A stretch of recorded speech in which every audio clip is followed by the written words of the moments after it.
Hello student, स्वागत है आपका आईसीटी वर्चुअल क्लासेस में। मैं हूं कविता, आपकी साइंस टीचर। उम्मीद करती हूं आप सभी अच्छे होंगे और स्वस्थ होंगे।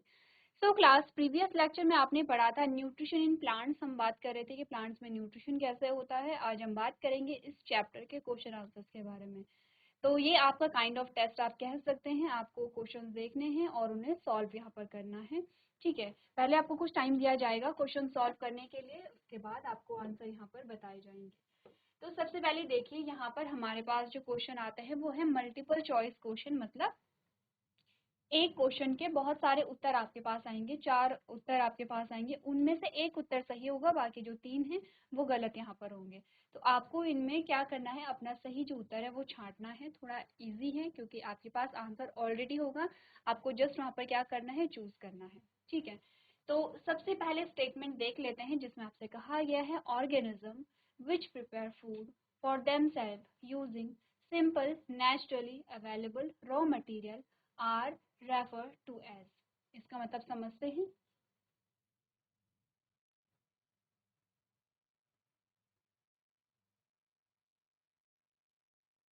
इसका मतलब समझते हैं। इसका मतलब है कि वे जीव, इसका मतलब है वे जीव जो कच्ची सामग्री से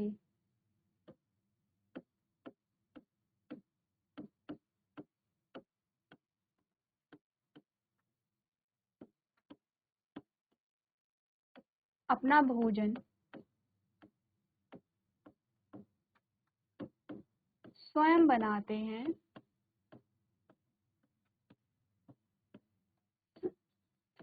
कहलाते हैं। क्या कहलाते हैं? आपके पास जो स्टेटमेंट आई है, आपने कहा organism which prepare food for themselves, वे जीव जो अपना भोजन स्वयं बनाते हैं using simple naturally available raw material. यानी कि जो कच्ची सामग्री है वो कहाँ पे है? आपने कहा कि जो नेचुरली, जो प्राकृतिक रूप से उपलब्ध कच्ची सामग्री का यूज करके। अगर हम पूरा लिखें, अगर हम पूरा लिखें तो क्या लिखेंगे? जो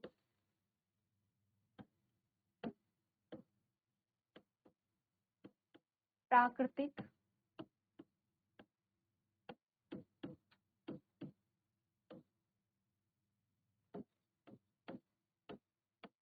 रूप से उपलब्ध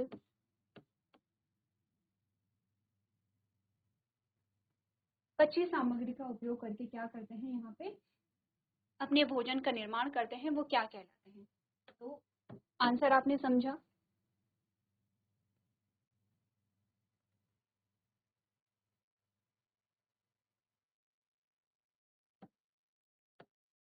तो हमने क्या बात की है? हमने बात की है कि वे जीव जो प्राकृतिक रूप से उपलब्ध कच्ची सामग्री का प्रयोग करके अपना भोजन स्वयं बनाते हैं, उनको हम क्या कहते हैं? क्वेश्चन आपके पास ये था।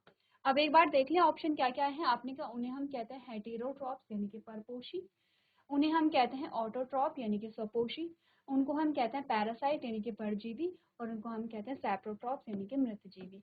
क्या क्या मतलब हुआ इन चीजों का, एक बार हम लोग ट्रांसलेट कर लेंगे। हमने कहा उन्हें हम क्या कहेंगे? परपोषी कहेंगे।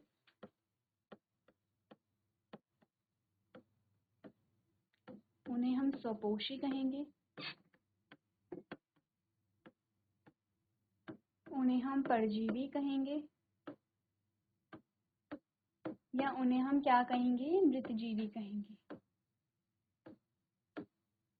क्या मतलब है इन शब्दों का? परपोषी भी आपने पढ़ा है, स्वपोषी आपने पढ़ा है, परजीवी आपने पढ़ा है, और मृतजीवी आपने पढ़ा है।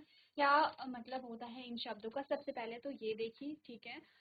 अब आपको अपना आंसर देखना है कि इस प्रकार के जो जीव हैं जो कि क्या कर रहे हैं कि प्राकृतिक रूप से कच्ची सामग्री का उपयोग करके अपने भोजन का निर्माण स्वयं कर रहे हैं, किसी दूसरे पे आश्रित नहीं है, किसी दूसरे पे डिपेंड नहीं है, फिर अपने भोजन का निर्माण कर रहे हैं। तो ऐसे जीवों को हम क्या कहते हैं? जल्दी से अपना आंसर आप लोग नोट कर लेंगे। आंसर आपका आता है, उन्हें हम कहेंगे ऑटोट्रॉफ, यानी कि आपका जो सही आंसर आता है वो है ऑप्शन नंबर बी। कौन सा सही ऑप्शन है? ऑप्शन नंबर बी है। क्या कहेंगे उन्हें? स्वपोषी उन्हें कहेंगे। ठीक है, स्वपोषी उन्हें कहेंगे।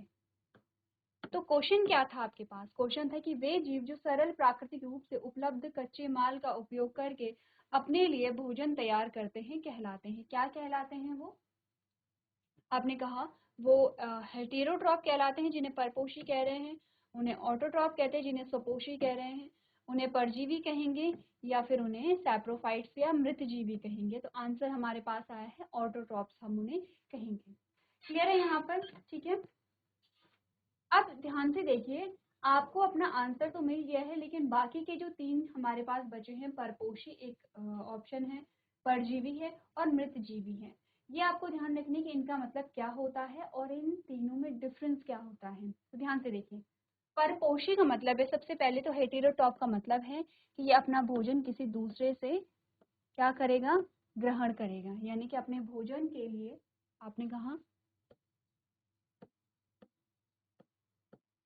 अपने भोजन के लिए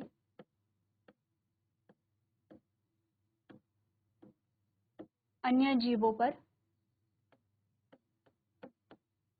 निर्भर रहेगा।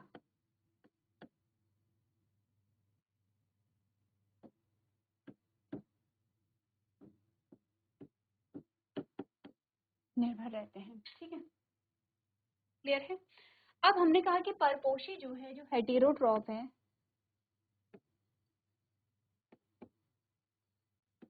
जिन्हें हम परपोषी कहते हैं, इसके अलग अलग प्रकार हमने देखे थे। हमने कहा था हमारे पास आते हैं पैरासाइट,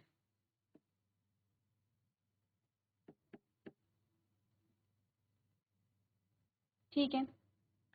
हमने कहा हमारे पास आते हैं यहाँ पे सैप्रोफाइट, जो आपके पास यहाँ पर आया है सैप्रोफाइट।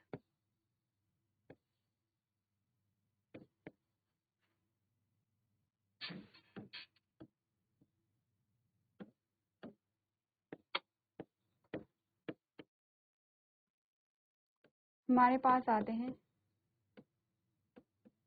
इंसेक्टिवोर्स, ठीक है। अलग अलग प्रकार के हमारे पास क्या आते हैं यहाँ पर, परपोषी आते हैं। पैरासाइट जिन्हें हमने क्या बोला था, परजीवी कहा था। सैप्रोफाइट जिन्हें हमने मृतजीवी कहा था, और इंसेक्टिवोर्स जिन्हें हमने कीटभक्षी कहा था। एक बार आपको ये नोट करना है, अगर आपको पता है, अगर आपको ध्यान में है तो आप नोट नहीं करेंगे, अगर आपको नहीं पता है या फिर आपके कॉन्सेप्ट क्लियर नहीं है तो आप देखेंगे। परपोषी 3 प्रकार के हमने कहते हैं, पैरासाइट हमने कहा था, ठीक है। पैरासाइट जो ऑप्शन आपका यहाँ पर भी आया है तो ये है पैरासाइट। नेक्स्ट हमने कहा सैप्रोफाइट, जो आपका यहाँ पे भी आया है, जो सैप्रोफाइट है। और नेक्स्ट है इंसेक्टिवोर्स यानी कि कीटभक्षी। इन तीनों में क्या अंतर है, इसके बारे में हम आगे भी, हमारे पास क्वेश्चन आएंगे, लेकिन अब ये आपको लिखना है कि पैरासाइट, सैप्रोफाइट्स और इंसेक्टिवोर्स में क्या डिफरेंस यहाँ पर होता है। सबसे पहले अपना क्वेश्चन नोट करना है, उसका आंसर नोट करना है, उसके बाद लिखना है परपोषी जो पोषण है या परपोषी जो जीव हैं वो कितने प्रकार के होते हैं।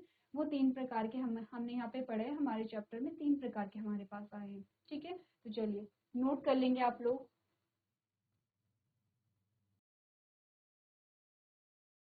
चलिए आपने नोट कर लिया होगा, आगे बढ़ते हैं यहाँ पर, ठीक है।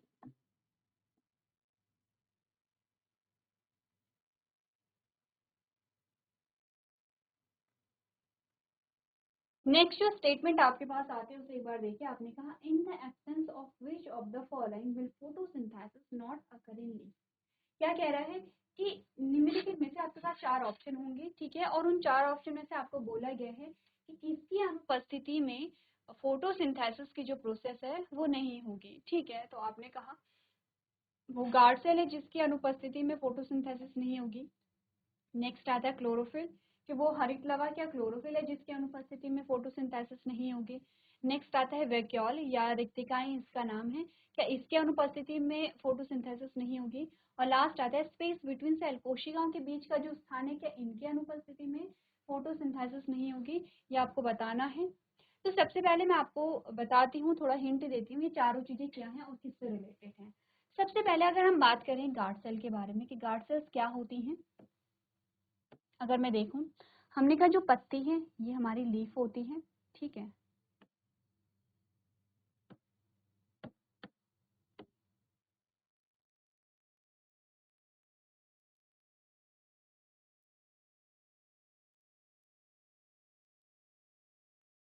ठीक है, ये हमारी पत्ती है। और पत्ती आपने कहा दो सतह होती हैं पत्ती के, एक ऊपरी सतह है, एक निचली सतह है। जैसे कि अगर यहाँ पर आपने कहा ये स्टेम है,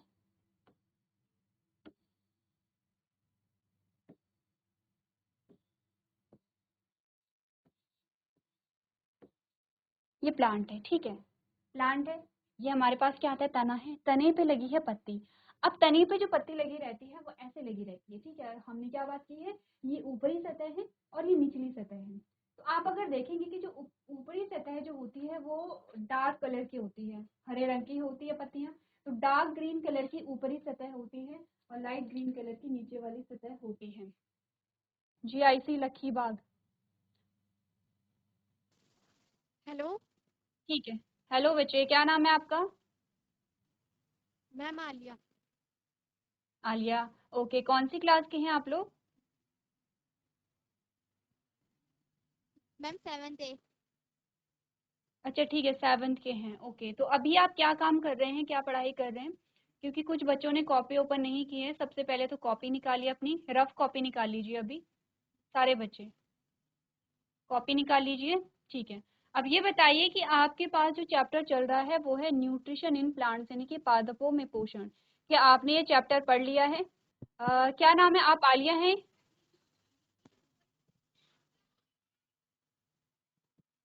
हेलो मैम। हाँ जी बच्चे, नाम क्या है आपका? मैम खुशी। खुशी, ठीक है, आलिया ने पास करा दिया माइक, ठीक है। खुशी, खुशी तो ये बताइए, हमारे पास एक चैप्टर आता है जिसमें हमने पढ़ा पादपों में पोषण। आपने ये चैप्टर पढ़ लिया है? Yes ma'am. क्लास क्लास में पढ़ लिया, ठीक है, वेरी गुड। आपने क्लास में पढ़ लिया है। अब आपके पास क्वेश्चन है, एक मैं क्वेश्चन बताती हूँ। आपके पास क्वेश्चन है कि निम्नलिखित में से किसकी अनुपस्थिति में प्रकाश संश्लेषण की प्रक्रिया नहीं हो पाएगी। यानी कि आपको इन चार में से एक ऐसा ऑप्शन बताना है कि जिसकी एब्सेंस में, जिसकी अनुपस्थिति में फोटोसिंथेसिस या प्रकाश संश्लेषण नहीं होगा। ऑप्शन में देती हूँ। एक है गार्ड सेल, जो पत्तियों में पाया जाता है।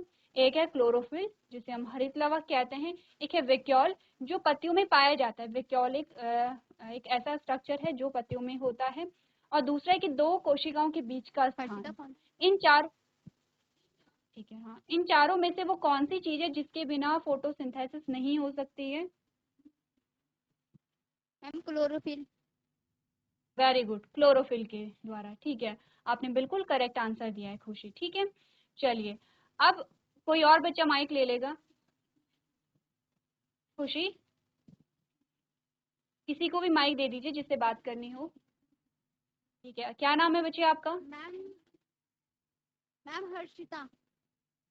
Harshita, very good. सबसे पहले तो हर्षिता ने माइक खुद से लिया है, इट मीन्स कि उन्हें आंसर करना है, उन्हें बात करनी है, जो कि बहुत अच्छी बात है, ठीक है। तो जो भी और बच्चे यहाँ पर देख रहे हैं, आपको देखना है कि बच्चे कैसे यहाँ पे खुद माइक ले रहे हैं। चाहे आंसर गलत है या सही है, वो मैटर नहीं करता है। मैटर ये करता है कि आप लोग माइक ले रहे हैं और बात कर रहे हैं। तो चलिए, हर्षिता वेरी गुड, आपने माइक लिया है। सबसे पहले ये बताइए कि आप जानते हैं प्रकाश संश्लेषण क्या होता है? Yes ma'am. ठीक है। तो प्रकाश संश्लेषण के लिए किन चीजों की आवश्यकता होती है, किन चीजों की जरूरत होती है, आप जानते हैं अर्शिता?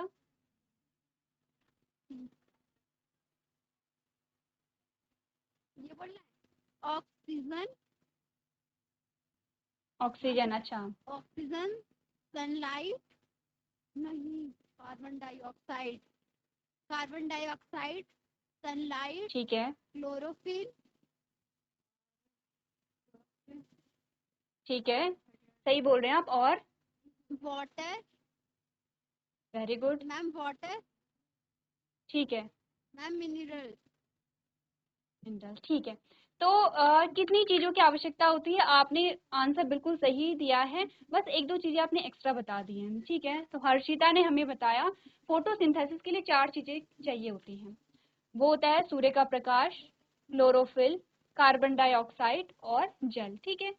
हर्षिता, आपने जो ऑक्सीजन बताई है, ऑक्सीजन नहीं चाहिए होती है प्रकाश संश्लेषण में। मैम वो जब प्रकाश ऑक्सीजन मैम संश्लेषण, गलती से। ठीक है, हाँ ठीक है, चलो, आपको ये पता होना चाहिए, है ना। तो जब फोटोसिंथेसिस हो गई है ऑक्सीजन तब निकलेगी। चलिए वेरी गुड, बहुत अच्छे। अब आपको करना क्या है, आप लोग क्वेश्चन पढ़ेंगे, आंसर को आपको अपनी कॉपी में भी नोट करना है। तो चलिए बैठिए हर्षिता।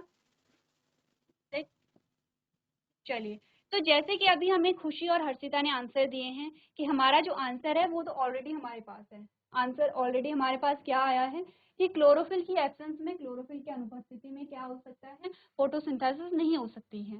अब हम थोड़ा सा बात कर लेते हैं गार्ड सेल क्या होती हैं और गार्ड सेल का काम क्या होता है। ठीक है, तो जो गार्ड सेल होती हैं वो कहाँ पाई जाती हैं, सबसे पहले हमने बात की है, वो पाई जाती हैं यहाँ पर पत्ती में। ठीक है, पत्ती में हमने कहा दो सतह होती हैं कि जैसे इस प्रकार से पत्ती लगी है, तो ऊपरी सतह आपने देखा होगा डार्क ग्रीन की होती है और निचली सतह लाइट ग्रीन कलर की होती है। जो निचली सतह होती है वहाँ पे छोटे छोटे आपने छेद देखे, छोटे छोटे पोर्स होते हैं पत्ती में, आपने नोटिस किया होगा या नहीं किया है तो आप लोग जा करके नोटिस कर लेंगे कि यहाँ पर जो छोटे छोटे पोर्स होते हैं उन्हीं को हम क्या कहते हैं, उन्हीं को हम स्टोमेटा कहते हैं या रंध्र कहते हैं। एक्चुअली यहाँ पर कुछ इस प्रकार की संरचनाएं आती हैं। ठीक है, इस प्रकार की संरचनाएं आती हैं। ये तो बीच वाला जो पोर्शन आपको दिख रहा है इसे तो हम रंध्र कहते हैं, जो कि पौधे में पाए जाते हैं। पौधे की पत्तियों में छोटे छोटे क्या पाए जाते हैं, पोर्स या रंध्र पाए जाते हैं। और ये रंध्र कैसे होते हैं, जैसे कि देखिए हमने कहा एक सेल ये है, एक सेल ये आपस में ऐसे जुड़ी हुई है, लेकिन बीच से आपको क्या दिखाई दे रहा है, स्पेस दिखाई दे रहा है। जो बीच से जो स्पेस है उसे हम क्या कह रहे हैं, रंध्र कह रहे हैं। और जो ये रंध्र बना रही हैं दो सेल, इन्हें हम क्या कहते हैं, गार्ड सेल कहते हैं। तो जो गार्ड सेल आपने यहाँ पर देखी है, इन दोनों को हम क्या कह रहे हैं, guard cell. G for guard, C for cell. Guard cell ये है, ये नोट नहीं करना है, मैं जस्ट आपको इंफॉर्मेशन के लिए बता रही हूँ कि गार्ड सेल क्या होती है। क्लोरोफिल आप जानते हैं कि क्या है, एक वर्णक है, एक पिगमेंट है, या जिसे आप रंग भी कहते हैं, जो कि फोटोसिंथेसिस के लिए बहुत इंपॉर्टेंट होता है। तीसरा है वैक्यूल। वैक्यूल जो पौधे होते हैं, पौधे में क्या होता है, इस प्रकार से एक बड़ा सा भाग होता है वैक्यूल, जिसे रिक्तिकाएं कहते हैं। वैक्यूल का काम क्या होता है कि पौधे में चीजों का भंडारण करना, जो भी चीजें हैं पौधे में उनका क्या करना, भंडारण करना। लास्ट है स्पेस बिटवीन सेल।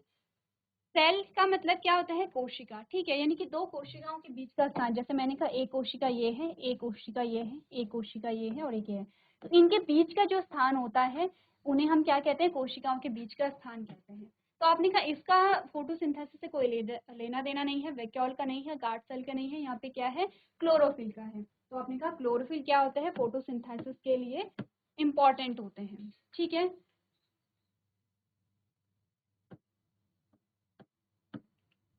तो स्टेटमेंट क्या आई थी, आपने कहा निम्नलिखित में से किसकी अनुपस्थितियों में पत्ती में प्रकाश संश्लेषण नहीं होगा।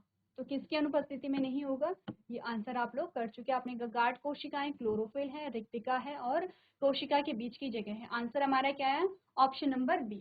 ठीक है, चलिए आगे बढ़ते हैं और नेक्स्ट क्वेश्चन देखते हैं। नेक्स्ट क्वेश्चन है, which of the following statement is are correct. निम्नलिखित में से कौन सी स्टेटमेंट सही है, आपको ये बतानी है कि जो इनमें से सही जो यहाँ पे कथन है वो कौन सा है। पहला स्टेटमेंट कह रहा है कि all green plants can prepare their own food, कि सभी हरे पेड़ पौधे अपना भोजन बना सकते हैं। ठीक है, दूसरा यहाँ पे कह रहा है मोस्ट एनिमल्स आर ऑटोट्रॉफ्स, की जो अधिकतर जो जंतु होते हैं वो स्वपोषी होते हैं। ध्यान रखिए किसकी बात हो रही है, जंतुओं की बात हो रही है कि अधिकतर जो जंतु हैं वो स्वपोषी होते हैं। तीसरा कह रहा है carbon dioxide is not required for photosynthesis, यानी कि कार्बन डाइऑक्साइड प्रकाश संश्लेषण के लिए आवश्यक नहीं है। चौथा कह रहा है oxygen is liberated during photosynthesis, यानी कि यहाँ पर जब फोटोसिंथेसिस होती है तो ऑक्सीजन यहाँ पर निकलती है। आपके पास ऑप्शन है यहाँ पर कि पहला और चौथा ऑप्शन सही है, सिर्फ दूसरा ऑप्शन सही है, सिर्फ सेकंड और थर्ड ऑप्शन सही है, और लास्ट है कि पहला और सेकंड सही है। पहले मैं यहाँ पे ट्रांसलेट करके लिख लेती हूँ, फिर आप अपना आंसर जो है वो सॉल्व कर लेंगे। ठीक है, पहले कह रहे कि सभी पेड़ पौधे अपना भोजन स्वयं बनाते हैं। आपने कहा सभी हरे पादप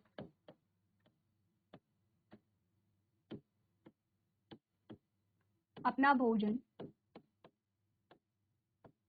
स्वयं बनाते हैं।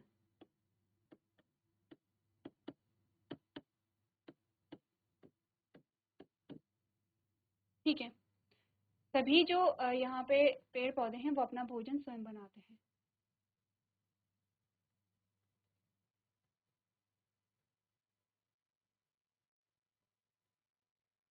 चलिए नेक्स्ट स्टेटमेंट क्या, मोस्ट एनिमल्स आर ऑटोट्रॉफ, अधिकतर जो जंतु होते हैं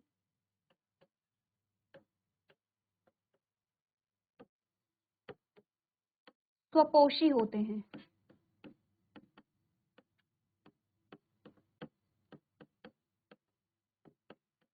स्वपोषी होते हैं, ठीक है, अधिकतर जंतु स्वपोषी होते हैं। तीसरा कह रहे हैं कि carbon dioxide is not required for photosynthesis, यानी कि प्रकाश संश्लेषण के लिए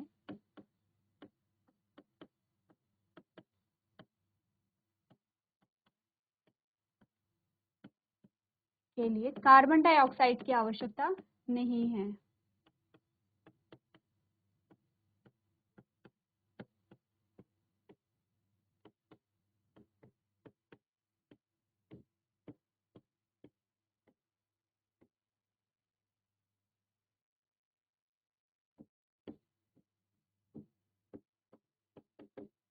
ठीक है, नेक्स्ट कह रहे हैं oxygen is liberated during the photosynthesis, कि प्रकाश संश्लेषण के दौरान, यहाँ पे बताया जा रहा है प्रकाश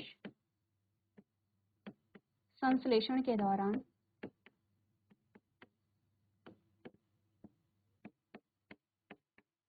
ऑक्सीजन निकलती है।